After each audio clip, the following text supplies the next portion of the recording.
اعوذ باللہ من الشیطان الرجیم بسم اللہ الرحمن الرحیم انا للہ و انا الیہ راجعون رضم بقضائہ و تسلیما لامرہ ھذا دارن مظلوم کربلا۔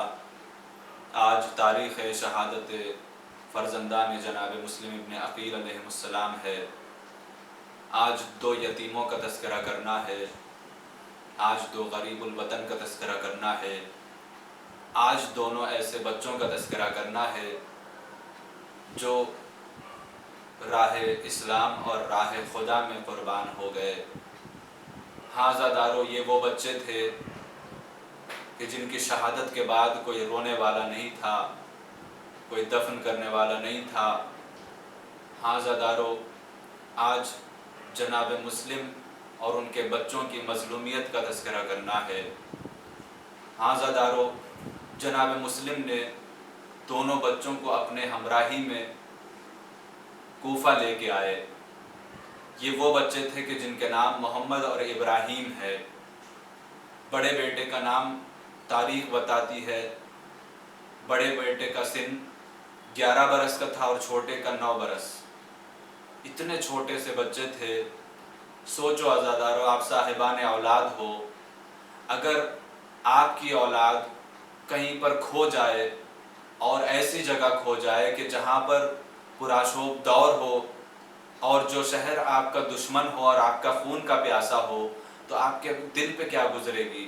ہاں زدارو، یہی بات جناب مسلم کے دل سے پوچھئے، جناب مسلم کے دل پر کیا گزری ہوگی جب ان کو عالم غربت میں، غریب الوطنی میں ان کے بچے کھو گئے اور ایسے شہر میں کھو گئے کہ جو شہر امام حسین اور جناب مسلم کے خون کا پیاسا ہے۔ ہاں زادارو، ذرا سوچئے جناب مسلم پر کیا گزری ہوگی۔ ہاں ارباب عزا، یہ تھوڑے چھوٹے سے بچے جب بھیڑ میں گم ہو گئے، راستہ بھٹک گئے، جب جناب مسلم کو نہیں پایا تو ایک مرتبہ ڈھونڈتے ڈھونڈتے سارے کوفے کے درباروں میں، سارے کوفے کے بازاروں میں، سارے کوفے کی گلیوں میں ڈھونڈتے رہے۔ جب باپ کہیں نظر نہیں آئے تو ایک بار دونوں نے مشورہ کیا اور کہا چلو کہیں جا کر چھپ جاتے ہیں، ہمیں ایسا لگ رہا ہے یہ شہر بہت خراب شہر ہے اور یہ بہت پرآشوب دور ہے، یہاں کے سارے دروازے ہمارے لیے بند ہو گئے، لہٰذا چل کر ہم کہیں پر پناہ لے لیتے ہیں۔ بس ایک کنویں کے قریب پہنچے کہ جس کے پاس ایک درخت تھا، اس درخت پر دونوں چڑھ کر سو گئے۔ ہاں زادارو، صبح ہوتے ہی کچھ لوگ وہاں پر کنویں سے پانی بھرنے کے لیے آتی ہیں۔ وہاں پر ایک عورت نے، ایک کنیز خدا نے کیا دیکھا کہ کنویں میں 2 چمکتے ہوئے چاند نظر آ رہے ہیں۔ ایک بار سر کو اٹھایا تو کیا دیکھا؟ درخت کے اوپر 2 چاند سے چہرے ہیں، جن کو قریب بلایا اور کہا کہ اے بچوں، تم بتاؤ کہ تمہارے نام کیا ہیں اور تمہارا تعلق کہاں سے ہے اور تم یہاں شہر کوفہ میں کیا کر رہے ہو؟ دونوں بچے بہت گھبرائے ہوئے تھے، بہت پریشان تھے۔ جب ان کی پریشانیوں کو دیکھا تو ایک مرتبہ اس عورت نے ایک مرتبہ قسم کھائی، میں اللہ کی قسم کھا کے کہتی ہوں، میں تمہیں کوئی تکلیف نہیں پہنچاؤں گی، میں تمہیں کوئی مشکل میں نہیں ڈالوں گی، بس اللہ کے واسطے بتا دو، رسول اللہ کے واسطے بتا دو۔ بس جیسے ہی یہ کہا گیا، چھوٹے سے بچے نے ایک مرتبہ ہاتھ کو آگے بڑھایا اور کہا اے محترمہ، اگر آپ ہمیں اپنے گھر میں پناہ دیں گی تو ہم آپ کو بتائیں گے کہ ہمارے نام کیا ہے۔ تو انہوں نے کہا میں آپ کو اپنے گھر میں پناہ دوں گی۔ تو ایک چھوٹے سے بچے نے کہا میرا نام محمد ہے، میرا نام ابراہیم ہے اور میرے بھائی کا نام محمد ہے اور ہم جناب مسلم کے بیٹے ہیں، ہمارا تعلق رسول خدا کے گھرانے سے ہے، ہم جناب عقیل کے پوتے ہیں اور مولائے متقیان کے نواسے ہیں۔ بس اتنا کہنا تھا عزادارو، وہ چاہنے والی تھی مولائے کائنات کی، اس کا دل بھر آیا، دونوں بچوں کو اپنے سینے سے لگایا اور رو کے کہنے لگی ہائے میرے مولا کے بچے، ارے آپ یہاں پر اتنی دھوپ میں کیا کر رہے ہو؟ میں آپ کو اپنے گھر میں پناہ دینا چاہتی ہوں۔ گھر لے کر گئی، آرام سے انہیں کھانا کھلایا، اپنے ہاتھوں سے انہیں پانی دیا اور ایک حجرے میں بند کر دیا اور کہا جب تک صبح نہ ہو جائے آپ گھر سے واپس نہ آنا، گھر سے باہر نہ آنا۔ دونوں بچے راضی ہو گئے، دونوں بچے رات بھر عبادت کرتے رہے اور اس کے بعد جب انہیں نیند آ گئی، اتنے میں حارث ملعون جو ابن زیاد کا جاسوس تھا وہ اپنے گھر پہنچا۔ ہاں زادارو، آج جناب مسلم ابن عقیل کے بچوں کی شہادت کی تاریخ ہے، دل کھول کر ماتم کرنا، یہ وہ غریب ہے، یہ وہ یتیم ہے کہ جنہیں کوئی ماتم نہیں کیا، جن پر کوئی رونے والا نہیں تھا۔ ہاں عزادارو، جب حارث ملعون گھر پہنچا تو بیوی کے پاس آ کر اس نے ایک سوال کیا، میں صبح سے 2 بچوں کے تلاش میں ہوں اور جناب مسلم کے بچے کہیں نظر نہیں آ رہے ہیں، لیکن بیوی خاموش تھی۔ خاموش رہ کے اس نے کہا کھانا کھا کر سو جائیے، آپ بہت تھک گئے ہوں گے۔ ہاں عزادارو، وہ کھانا کھا کے آرام کرنے ہی والا تھا، اتنے میں دونوں بچے جو خواب میں سو رہے تھے، جو اطمینان سے سو رہے تھے، انہوں نے خواب میں دیکھا کہ مولا کائنات نے اپنے باہوں کو پھیلا کے دونوں بچوں کو اپنے سینے سے لگایا اور کہا اے محمد و ابراہیم، اب زیادہ دیر تک تم دنیا میں نہیں رہو گے، آؤ میرے سینے سے لگ جاؤ، آؤ میرے پاس آ جاؤ۔ بس اتنا کہنا تھا، دونوں بچے خواب سے اٹھے اور رونا شروع کر دیا۔ بس بچوں کے رونے کی آواز کو سنا، حارث نے پوچھا اپنی بیوی سے کہ اے زوجہ مجھے بتا کہ اس حجرے میں کیا ہے؟ بس اس نے کہا کچھ نہیں ہے، آپ آرام سے سو جائیے۔ لیکن اسے پتا چل گیا کہ یہاں پر کوئی نہ کوئی چیز چھپی ہوئی ہے۔ وہ فوراً دروازے کے پاس آیا، چابی کو طلب کیا۔ بیوی نے کہا میرے پاس چابی نہیں ہے، تو اس نے تلوار کے دستے سے قفل کو توڑا، دروازے کو کھولا تو کیا دیکھا، چھوٹے چھوٹے 2 بچے ہیں جو اپنے گلے سے اپنے آپ کو ملا کے دونوں آپس میں رو رہے ہیں۔ بس اس نے پوچھا کہ بچوں تمہارے نام کیا ہے؟ تو ان بچوں نے ایک مرتبہ کہا، سہمی ہوئی آواز میں کہا، ہمارے نام محمد اور ابراہیم ہے، ہمارا شہر مدینہ ہے اور ہم جناب مسلم کے بیٹے ہیں۔ بس جناب مسلم کا نام سننا تھا۔ وہ ایک مرتبہ ان دونوں بچوں کو بالوں سے پکڑا اور ایک مرتبہ حجرے سے باہر لایا اور اس کے بعد کہتا ہے میں دن بھر تمہاری تلاش میں تھا لیکن تم میرے ہی گھر میں پناہ لے رہے ہو۔ ہاں عزادارو، جب ان بچوں کو پتا چل گیا کہ یہ ہمارا دشمن ہے تو ان بچوں نے پوچھا کہ اے شخص بس اتنا بتا دے کہ تو ہمیں کیوں قتل کرنا چاہتا ہے، کیوں مارنا چاہتا ہے؟ تو اس نے کہا اگر میں تمہیں قتل کر دوں گا تو ابن زیاد مجھے انعام دے گا۔ بچوں نے پوچھا تجھے کیا انعام ملے گا؟ تو حارث ملعون کہتا ہے ابن زیاد مجھے 2000 درہم دے گا۔ ہاں زادارو، 2000 دینار دے گا۔ بس جیسے ہی یہ بات سنی تو بڑے فرزند نے جناب مسلم کے کہا کہ اے انسان، اگر تجھے پیسے کی لالچ ہے تو ہمیں بازار میں بیچ دے، اس سے زیادہ تجھے رقم مل جائے گی۔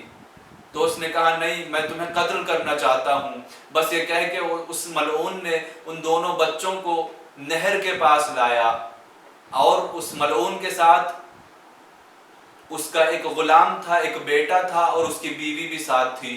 بیوی راستے بھر منتیں کرتی رہی، ہاتھوں کو جوڑ کے کہتی رہی یہ آل محمد کے گھرانے سے تعلق رکھتے ہیں، انہیں کوئی غضب نہ پہنچائے، انہیں کوئی تکلیف نہ دے، ان بچوں کی جان کی معافی کر دے۔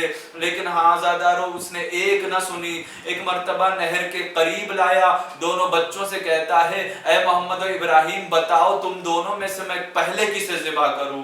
اللہ اللہ، یہ کیسی بات اس نے کی ہے۔ چھوٹے سے بچے تھے لیکن آل محمد کا گھرانہ تھا، یہ آل محمد کے گھر کے بچے تھے، یہ علی مرتضیٰ کے نواسے تھے، یہ جناب عقیل کے پوتے تھے۔ ہاں زادارو، یہ جیسے ہی قریب آئے ان دونوں نے کہا کہ تم ہم میں سے پہلے بڑے کو قتل کرو گے۔ تو چھوٹا آگے بڑھا اور کہنے لگا میرے ہوتے ہوئے بڑے بھائی کو قتل نہ کرنا۔ بڑے بھائی نے کہا ماں نے کہا تھا جب ہم دونوں واپس جا رہے تھے کوفے کی طرف تو ماں نے اپنے چھوٹے بھائی کا ہاتھ میرے ہاتھ میں دے کے کہا کہ اے محمد یہ تمہارا چھوٹا بھائی ہے، اس کا باپ کی طرح خیال رکھنا، لہٰذا میرے ہوتے ہوئے میرے چھوٹے بھائی کو قتل نہ کرنا، میں دیکھ کے برداشت نہیں کر پاؤں گا۔ لیکن چھوٹے بھائی نے کہا ہاں زادارو، تھوڑا اطمینان کے ساتھ سنیے، صاحبان اولاد کا مجمع ہے، آپ کے گھر میں بھی چھوٹے چھوٹے بچے ہوں گے۔ ہاں عزادارو، ان بچوں کا احساس دیکھیے کتنا بلند تھا۔ چھوٹے بچے نے کہا کہ اے قاتل، پہلے تم مجھے قتل کر دینا، کیونکہ میری ماں نے کہا ہے کہ تمہارا بڑا بھائی تمہارے باپ کی حیثیت رکھتا ہے۔ ہاں عزادارو، اس نے کسی بات کو نہیں سنی، اس نے کہا میں تمہیں قتل کرنا چاہتا ہوں، چاہے بڑا قتل ہو جائے پہلے، چاہے چھوٹا قتل ہو جائے، اس سے کیا فرق پڑتا ہے۔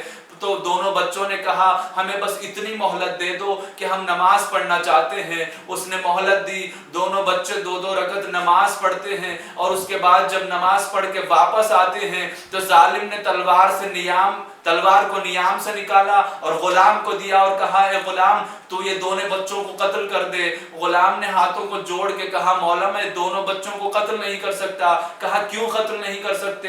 کہا آقا یہ اتنے پیارے بچے ہیں، اتنے معصوم بچے ہیں، میں کیسے ان دونوں کو قتل کر دوں؟ بس اتنا کہنا تھا، وہ ظالم ایک بہت غصے میں آ گیا۔ اس نے کہا اپنے بیٹے کو تلوار دی اور کہا اے بیٹے، اے میرے فرزند، تم ان دونوں بچوں کو قتل کر دو۔ تو وہ اس کا فرزند جو تھا وہ کہنے لگا میں ان دونوں بچوں کو قتل نہیں کر سکتا کیونکہ یہ بہت معصوم ہے۔ تو ایک مرتبہ وہ پیچھے سے اس کی بیوی ایک منت کرنے لگی، آل محمد کے گھرانے کے تعلق رکھنے والے بچوں کو قتل کرو گے تو تمہارا ٹھکانہ جہنم کے علاوہ کچھ بھی نہیں ہوگا، تو لہٰذا حارث ان دونوں کو رسول کے نام پہ بخش دے۔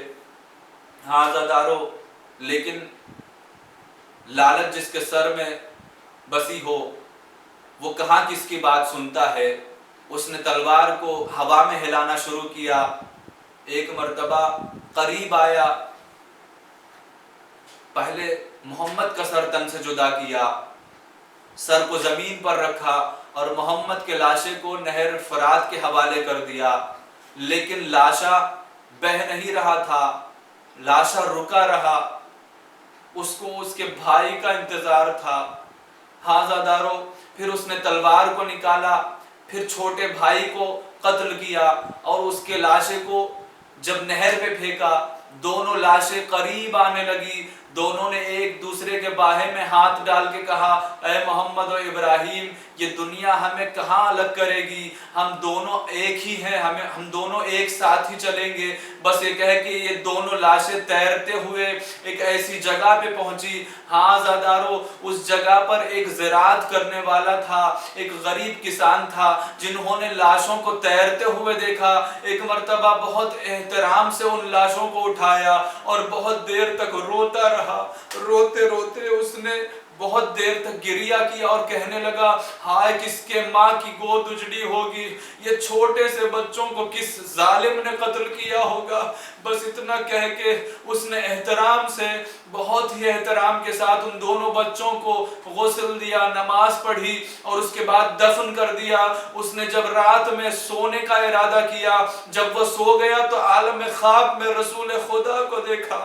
رسول خدا نے ایک مرتبہ رو کے ماتم کر کے کہا اے شخص، تجھے پتا ہے کہ یہ دونوں بچے کون تھے کہ جنہیں تو نے دفن کیا ہے؟ اس نے ہاتھ جوڑ کے کہا یا رسول اللہ، مجھے نہیں پتا کہ یہ 2 بچے کون ہیں۔ تو رسول سر و سینہ پیٹنے لگے اور کہنے لگے یہ دونوں میرے فرزند ہیں جن کو تو نے ابھی دفن کیا ہے، یہ مسلم ابن عقیل کے بیٹے ہیں، یہ محمد و ابراہیم ہے۔ ہاں عزادارو، رسول اکرم نے کہا کہ اے مالی، میں تمہاری جنت کی شفاعت کرتا ہوں، تم نے میرے دونوں بچوں کی بہت احترام کیا اور دونوں بچوں کو دفن کر دیا۔ ہاں انا للہ و انا الیہ راجعون، رضا بقضائہ و تسلیما لامرہ۔